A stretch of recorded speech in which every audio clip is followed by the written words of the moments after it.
श्री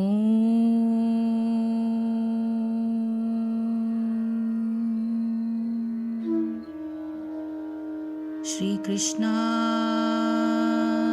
नमः। ओम श्री वासुदेवाय नमः। ओम श्री गोविंदाय नमः।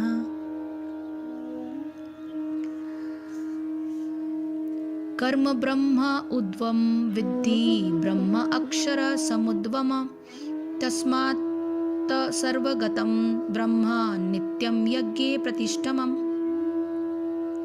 कर्म यानी कर्म, ब्रह्म वेदों से, उद्वम विद्धि, उद्वम यानी उत्पन्न, विद्धि माने जानो, ब्रह्म यानी वेद, अक्षर पर ब्रह्म से, समुद्वम यानी साक्षात प्रकट हुआ, तस्मात् अतः, सर्वगतम सर्वव्यापी, ब्रह्म ब्रह्मा, नियतम शाश्वत रूप से, यज्ञे यज्ञ में, प्रतिष्ठम यानी स्थित।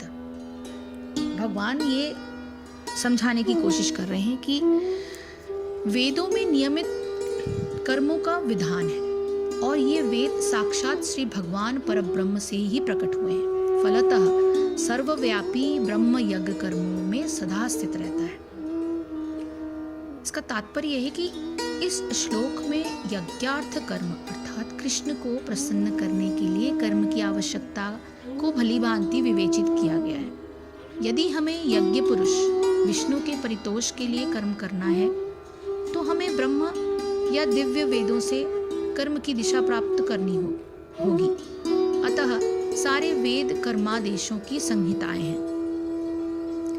वेदों के निर्देश के बिना किया गया कोई भी कर्म विकर्म या अवैध अथवा पापपूर्ण कर्म ही कहलाता है। अतः कर्म फल से बचने के लिए सदैव वेदों से निर्देश प्राप्त करना चाहिए। जिस प्रकार सामान्य जीवन में राज्य के निर्देश के अंतर्गत कार्य करना होता है, उसी प्रकार भगवान के परम राज्य के निर्देशन में कार्य करना चाहिए। वेदों में ऐसे निर्देश भगवान के श्वास से प्रत्यक्ष प्रकट होते हैं। कहा गया है कि अस्य महतो भूतस्य निश्वसितम् एतद् यद् ऋग्वेदो यजुर्वेदः सामवेदो अथर्वा अंगिरसः। चारों वेदों यानी ऋग्वेद, यजुर्वेद, सामवेद तथा अथर्ववेद भगवान के श्वास से उद्भूत हैं। ब्रह्म संहिता से प्रमाणित होता है कि सर्वशक्तिमान होने के कारण भगवान अपने श्वास के द्वारा बोल सकते हैं। अपनी प्रत्येक इंद्रिय के द्वारा अन्य समस्त इंद्रियों के कार्य संपन्न कर सकते हैं। दूसरे शब्दों में भगवान अपनी निश्वास के द्वारा बोल सकते हैं और अपने नेत्रों से गर्भाधान कर सकते हैं। वस्तुतः ये कहा जाता है कि उन्होंने प्रकृति पर दृष्टिपात किया और समस्त जीवों का गर्भस्थ किया। इस तरह प्रकृति के गर्भ में बद्ध जीवों को प्रविष्ट करने के पश्चात उन्हें वैदिक ज्ञान के रूप में आदेश दिया, जिससे वे भगवत धाम वापस जा सके। हमें यह सदैव स्मरण रखना चाहिए कि प्रकृति में सारे बद्ध जीव भौतिक भोग के लिए इच्छुक रहते हैं, किंतु वैदिक आदेश इस प्रकार बनाए गए हैं कि मनुष्य अपनी विकृत इच्छाओं की पूर्ति कर सकता है और तथाकथित सुख भोग पूरा करके भगवान के पास लौट सकता है। बद्ध जीवों के लिए मुक्ति प्राप्त करने का यह सुनहरा अवसर होता है। अतः उन्हें चाहिए कि भगवान कृष्ण भावना भावित होकर यज्ञ विधि का पालन करें। यहाँ तक कि जो वैदिक आदेशों का पालन नहीं करते वे भी कृष्ण भावनामृत के सिद्धांतों को ग्रहण कर सकते हैं, जिससे वैदिक यज्ञों या कर्मों की पूर्ति हो जाएगी। तो ये श्लोक नंबर 15 जो है उसमें ये कि सरल शब्दों में अगर उसको मैं कहूँ कि संपूर्ण प्राणी जो है वो कनेक्टेड है अन्न से, उससे ही उत्पन्न होते हैं और अन्न की उत्पत्ति वृष्टि से होती है, यानी कि रेन्स, और वृष्टि यज्ञ से होती है और वह यज्ञ कर्मों से उत्पन्न होने वाला होता है। Again it is again all connected. श्लोक 15 तथा उन कर्मों को तू वेद से उत्पन्न हुआ जान, और वेद अविनाशी परमात्मा से उत्पन्न हुआ। इससे सर्वव्यापी परम अक्षर परमात्मा सदा ही यज्ञ में प्रतिष्ठित है।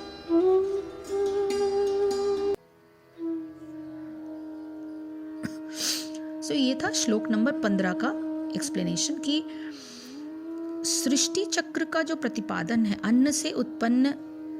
अन्न से तात्पर्य उन सभी स्थूल और शुष्क पदार्थ से है जिनसे शरीर आदि की पुष्टि होती है। ये हम सभी जानते हैं कि जीवधारियों के शरीर अन्न द्वारा ही पालित और पोषित होते हैं। अन्न की उत्पत्ति के लिए जल का होना आवश्यक है। जहाँ जल वृष्टि के लिए पर्जन्य शब्द लिखा गया है। पर्जन्य का अर्थ केवल साधारण जल की वृष्टि ही नहीं है। जल को जीवन कहा गया है, परंतु जिस जल से जीवन का पोषण होता है वही अपने विकृत रूप से जीवन में हानि भी करता है। जैसे मैंने पिछले कुछ श्लोकों में एग्जाम्पल दिया कि जो पीने वाला पानी है उसमें अगर फैक्ट्रियों के रासायनिक पदार्थ जाएं तो वो पीने वाला नहीं रह सकता। जैसे अतिवृष्टि, बाढ़ आदि से जनजीवन की बड़ी हानि होती है। पर्जन्य का तात्पर्य उस जल से है जो जीवन की पुष्टि करता है। पर्जन्य यज्ञ से होता है। कहने का तात्पर्य है कि जल की वृष्टि तो पदार्थ विज्ञान संबंधी कई कारणों से होती है, परंतु जो जल जीवनदायी होता है उसकी वृष्टि यज्ञ से होती है। यज्ञ का तात्पर्य केवल हवन रूपी क्रियाएं ही नहीं है, बल्कि मनुष्य द्वारा धर्म संगत कर्तव्य कर्मों का निरासक्त रूप से संपादन करना यज्ञ कहलाता है। अगर आपको ये लगे यज्ञ मतलब आपने हवन कुंड जलाया और उसमें सारी चीज़ें आहुति दी, तो इसका सिर्फ यज्ञ से वो मतलब नहीं। यह मतलब कि आपके जो कर्म हो वो धर्म संगत हो और वो निरासक्त रूप से हो। यज्ञ की उत्पत्ति कर्म से होती है। प्रत्येक क्रिया यज्ञ नहीं है। हर किया हुआ काम वो कर्म नहीं है।